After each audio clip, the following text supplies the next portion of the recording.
innovation, the bridge to the future, about innovations in the Netherlands and the view of the Netherlands on specific innovations in 10 different sectors. After 1.5 hours looking to the Dutch innovations, we're going to have a panel discussion with 4 panelists.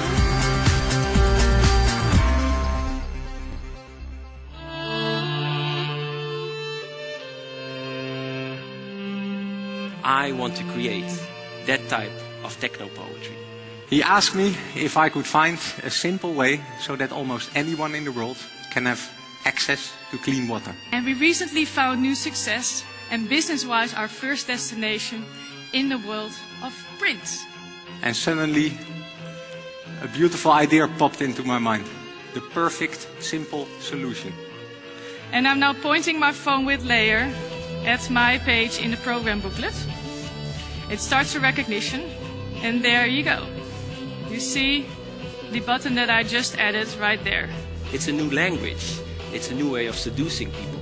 The key to success is a long-term, committed public-private partnership between governments, industries, and research institutes.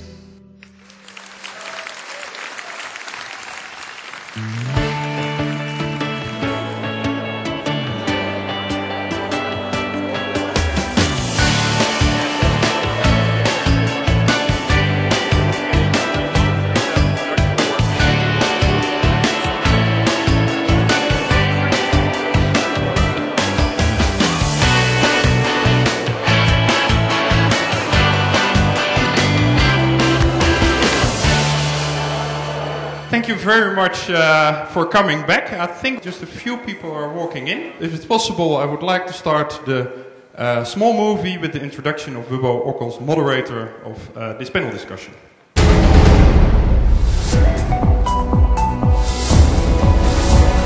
Wubbo Johannes Ockels was born in 1946 in Almelo, in the Netherlands. In 1985 he participated in a flight on a space shuttle.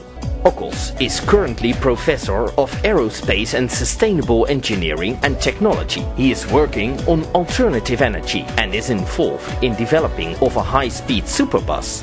And currently he is working on his ladder mill, a ladder of kites which converts wind energy in electricity.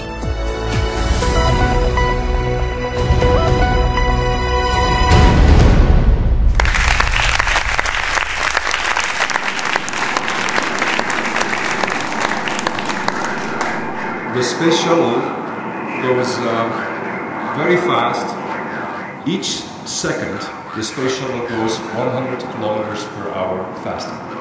So it goes like 100, 200, 300, 400. It continues this way till it goes 28,000 kilometers per hour. And after 8 minutes, you see this. And then you start realizing that suddenly that very valuable planet, your home planet, is protected just by a very thin layer of blue, which is hardly visible, which I can indicate here by here. This is it. This is our Earth. This is nothing more and nothing less than a spaceship. And being crew members of Spaceship Earth, you start feeling the sense of responsibility to make sure that Spaceship Earth stays healthy. You're not going to play poker with the atmosphere, and we have to change. You never forget it.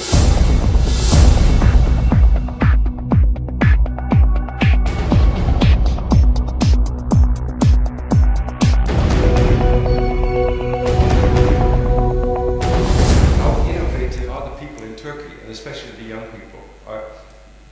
Is it necessary to stimulate them more, or are there enough young people who are entrepreneur and start to fight for a new market? Entrepreneurship is not actually very high here. I think in Turkey, being an entrepreneur is a dangerous issue compared to the Western countries because infrastructure is not good enough. I believe that the people with good education do not want to invest their money.